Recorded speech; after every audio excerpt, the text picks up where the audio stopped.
was the fall of 1966. My grandparents, Lupita and Manny, had been married for 5 years and had 3 children, all boys. There was Charlie, Richard, and Oscar. My grandmother was pregnant with her 4th and final child.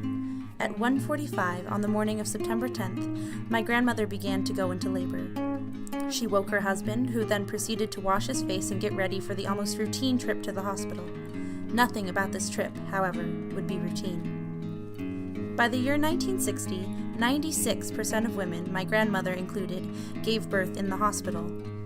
At this point, women expected a hospital delivery, where they had access to physicians and medications, anything that made giving birth easier. This was the case with the births of the first 3 of my grandmother's children. This case, however, would be different. Once my grandparents got ready, they got in their 57 Chevy, and my grandfather started to drive to the hospital. The labor proceeded much more quickly than my grandmother had expected, and in the passenger seat of my grandfather's 57 Chevy, my grandmother began to give birth without any of the drugs she was used to having.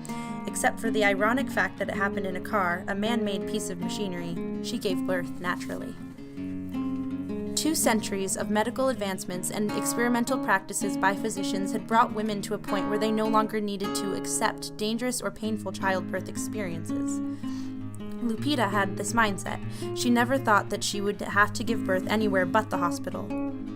To this day, my grandmother says that giving birth naturally was the most painful and difficult thing she had ever had to endure. She felt as though she was going to die.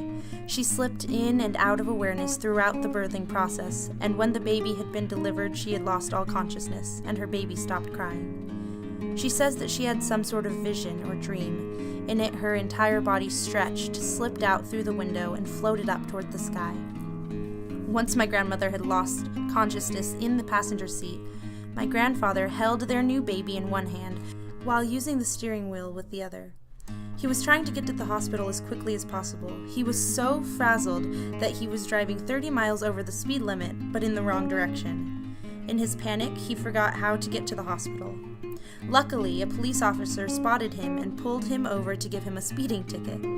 As soon as the police officer understood the situation, he offered to assist them in getting to the hospital. He went back to his car, activated his sirens, and led them the rest of the way. As they neared the hospital, the baby began to cry again, and the sound brought my grandmother back to consciousness. When they finally did reach the hospital, my grandfather was so nervous that they had to treat him immediately. He was given tranquilizers. My grandmother was given a room for recovery, and the newborn, my mother, was not permitted to stay in the nursery with the other babies because she was born outside of the hospital. She was only allowed to be with her mother until they were released 1 week later.